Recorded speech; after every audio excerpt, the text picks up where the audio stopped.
In a small town in the heart of Kansas, where the horizon stretches endlessly and life moves at a leisurely pace, an unexpected event left a lasting impression on the community.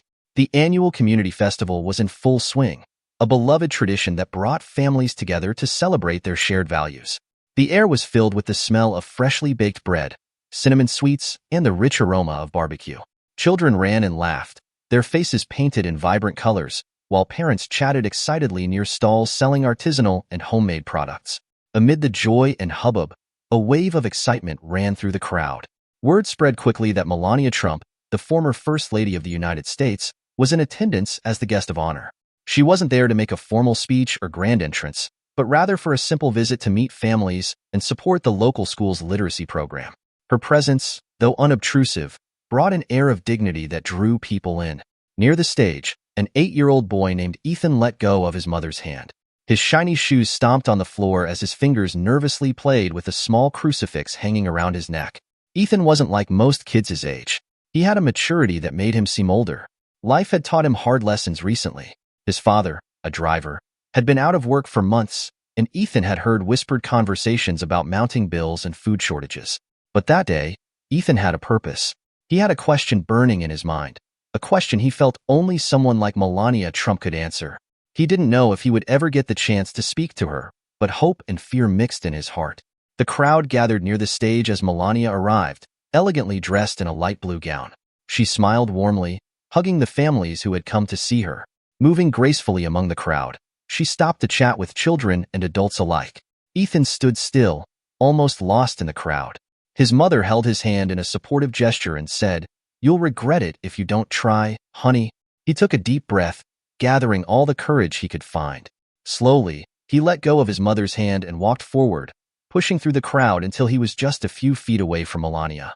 She turned, her eyes meeting his, and for a moment, the noise around them seemed to fade away. Ethan's heart was pounding as he adjusted his glasses. He didn't know if his voice would come out, but he knew this was his moment. In that second of silence, something changed. A wordless connection gave him the courage to take the first step. Ethan felt the world around him disappear, the buzz of the crowd dissipating as his focus settled on the woman in front of him. Her small hands opened, the dirt on her fingers crumbling into her palm like a signal. Melania stepped closer, her movements graceful and deliberate, meeting him at eye level. The gentleness in her expression soothed him, but the lump in his throat persisted. "Hello," she said gently, her accent softening her words. "What's your name?" "Ethan," he replied, his voice barely above a whisper. He felt his eyes drift closed as he glanced nervously at the crowd, which had begun to quiet down, their attention turning to the boy and the former First Lady. "Well, Ethan, it's so nice to meet you," she said, her smile encouraging. "What's on your mind?" Ethan took a deep breath, preparing to speak. His voice was shaky, but his words were clear and deliberate, carrying the weight of the thoughts that had kept him awake so many nights. "Mrs. Trump," he began, his eyes shining with unexpected tears, "do you think God still hears us when we feel forgotten?" The question hung in the air like a fragile thread, silencing the murmurs of the onlookers. A ripple of emotion ran through the crowd, some shifting uncomfortably, others visibly moved. Ethan's voice cracked on the last word, his vulnerability exposed for all to see. Melania's expression softened even further, her lips parting as if she had stopped breathing for a moment. She reached out, placing her hand gently on Ethan's shoulder. "Why do you ask me this, Ethan?" she asked, her tone tender but filled with genuine curiosity. Ethan hesitated, looking down at the floor before meeting her eyes again. "Sometimes I hear my mom crying at night. She tries to hide it, but I know. My dad's been sad too since he lost his job. We pray every night, but nothing seems to change. And sometimes I feel like maybe God isn't listening to us anymore." Gasps and murmurs rose from the crowd, quickly silenced by the weight of the moment. Ethan's raw honesty struck a chord, reminding many of the struggles they faced but rarely spoke of. Melania paused, her gaze steady as she processed the depth of Ethan's question. But as the crowd waited, anxiously, his answer held the promise of something much deeper than mere words. Melania gently placed both hands on Ethan's small shoulders, steadying him as if anchoring him in the moment. Her voice, when she finally spoke, had a calmness and firmness that seemed to embrace not just Ethan, but the entire crowd. "Ethan," she began, her accent adding a musical softness to her words, "I want you to listen to me very carefully, because what I'm about to tell you is something I believe with all my heart." Ethan's eyes remained fixed on hers, full of expectation. The crowd leaned forward, captivated by the sincerity emanating from the former First Lady. "God always hears us," she said, her tone firm but comforting. "Even when it seems like no one is listening, He is there. Sometimes, though, He doesn't answer in the ways we expect. He answers through the people around us, through your mother's love, through your father's strength, and even in moments like this, when someone like you has the courage to speak from the heart." Ethan blinked rapidly, tears streaming down his cheeks as Melania's words seemed to reach a place deep within him. Melania continued, her voice steady but filled with emotion. "I know it's hard when things feel heavy, like they'll never get better," she said, glancing briefly at the crowd, her gaze sweeping over the parents who nodded silently, seeing their own struggles reflected in Ethan's story. "But God doesn't forget us. He gives us the strength to keep going, even when it seems impossible." And Ethan, just by asking that question, you've reminded everyone here that faith doesn't disappear. It grows when we share it. Her words resonated deeply, woven through the crowd like a silent prayer. Ethan's small shoulders began to relax beneath her hands, his grip on the necklace loosening slightly. He sniffed, wiping his face with his sleeve, but the tears continued to fall, not from sadness, but from the overwhelming comfort of her answer. Melania reached for the small crucifix Ethan held, holding it gently between her fingers. "This little crucifix," she said, her voice barely above a whisper, "is a reminder that even when you feel forgotten, you are never alone. Wear it with pride, Ethan, because it represents hope. And hope is what keeps us going." Ethan nodded slowly, his chest rising and falling as he took a deep breath. The crowd around him was still, many wiping their eyes, caught up in the profound beauty of the moment. Some parents instinctively reached out to their children, while others exchanged looks of silent understanding. Melania released the necklace and stood, her eyes sweeping the audience. "We all need to remember this," she said, her voice now reaching everyone in the room.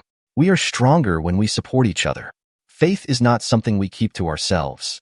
It is something we share."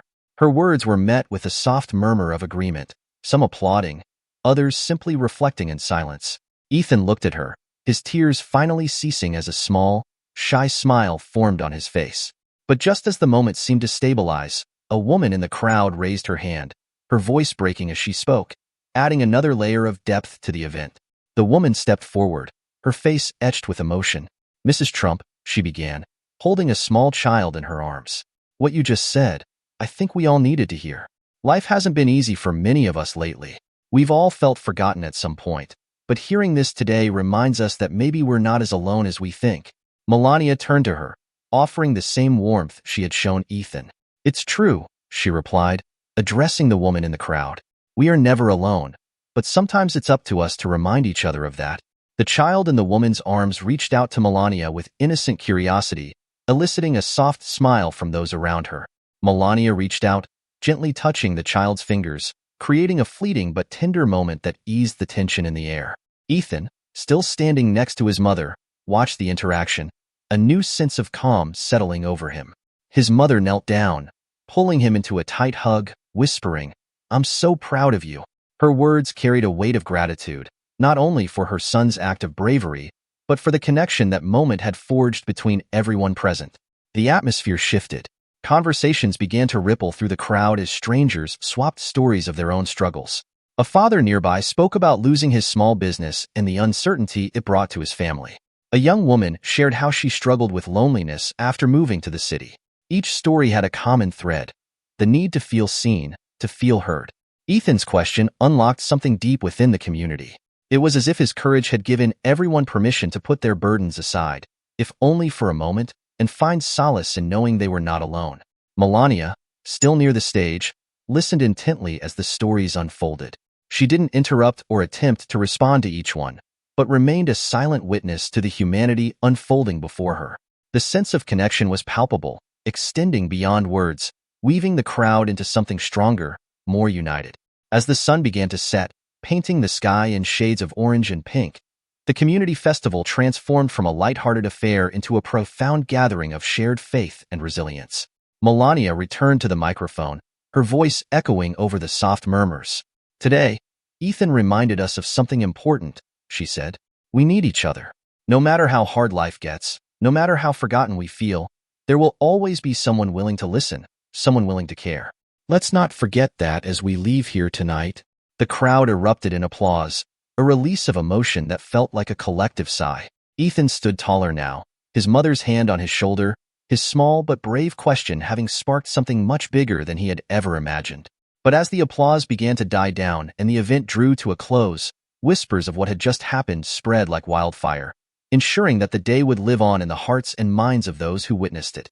The events of that afternoon did not end at the fair. As families packed up their strollers and folding chairs, the stories and emotions shared during Melania's visit lingered in the air.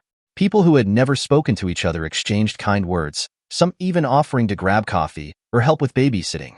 A sense of unity replaced the silent isolation many had carried in their hearts.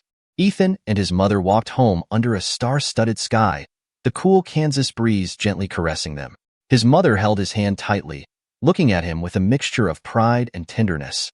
"You did something very brave today," she said softly. "You reminded everyone that we are connected, even when it doesn't seem like it." Ethan nodded, the small crucifix still clutched in his hand. "Do you think things will get better now, Mom?" he asked, his voice hesitant but hopeful. She paused, looking at her son.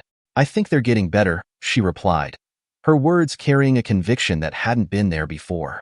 Across town, similar conversations were unfolding.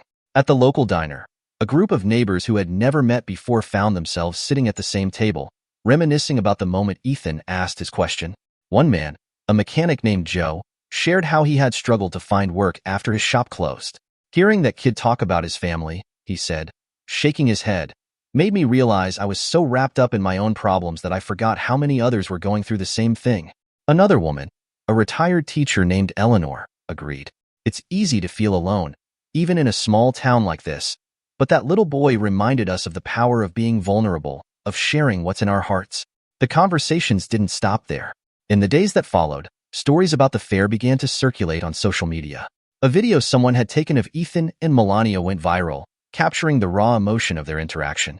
Comments poured in from across the country, some from people moved to tears, others sharing their own experiences of feeling forgotten and finding hope in unexpected places. Church groups in neighboring towns organized donation drives and support networks, inspired by Ethan's courage. Parents who had been struggling silently began opening up to friends and neighbors, seeking and offering support. The ripple effect was undeniable, transforming not only the small Kansas town, but also the hearts of those who heard the story from afar. Ethan, however, remained largely unaware of the impact he had made. For him, it wasn't about the attention or the praise. It was about asking a question that had been weighing on his young heart. And though he couldn't express it, he felt lighter now, as if some of the burden he had been carrying had been lifted. As the days turned into weeks, the town began to feel different. Strangers smiled at each other more. Acts of kindness, big and small, became commonplace. And through it all, the memory of that day at the fair remained a beacon of hope, a reminder of how a simple question could ignite a spark that would spread far beyond anyone's expectations. But as life slowly returned to its usual rhythm, the city was left with one undeniable truth. The power of faith and connection was not just a passing moment. It was something they could carry forward, together. Months later, life in the small Kansas town had changed subtly but profoundly.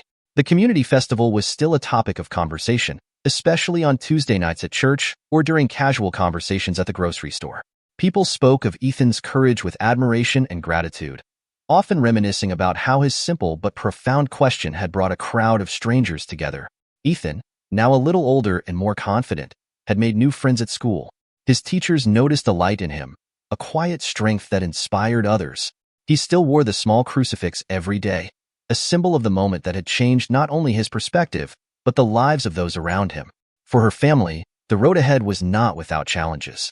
Her father continued to look for steady work, and her mother worked long shifts to keep the family afloat. But the weight of their struggles seemed lighter now. Neighbors began dropping by unannounced with home-cooked meals, offers of help, and even job opportunities. The community's newfound sense of unity transformed what had once seemed insurmountable obstacles into shared strengths.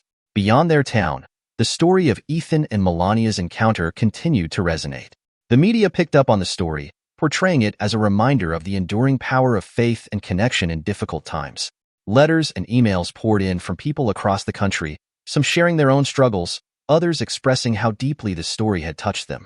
For Melania Trump, The day left an indelible mark. In interviews, she spoke of Ethan with admiration, describing his heart as a testament to the strength of the human spirit. Sometimes it's the smallest voices, she said, that remind us of the greatest truths. The lesson was clear. No matter how alone we feel, there is always someone listening, always someone willing to stand by our side. Faith is not just about waiting for answers. It is about finding strength within ourselves and recognizing the small moments of grace that guide us forward. As Ethan's town prepared for the following year's festival, a new tradition began to form. A portion of the proceeds would now go to support struggling families in the community, a tangible legacy born from one young man's question and the profound moment that followed. For Ethan, life continued as it always had, but he walked with a little more confidence, a little more faith. He knew now, without a doubt, that God heard him. Not always in the way he expected, but always through the love and friendship of those around him. And as the sun set on another day in the city that had learned to lean on itself, the story of that one question continued to inspire. A gentle but powerful reminder that even the smallest voices can shine a light in the darkness. If this story touched you, take a moment to reflect on the power of faith, connection, and courage in your own life. Share this message with someone who might need it today, and don't forget to subscribe for more stories that inspire and unite us.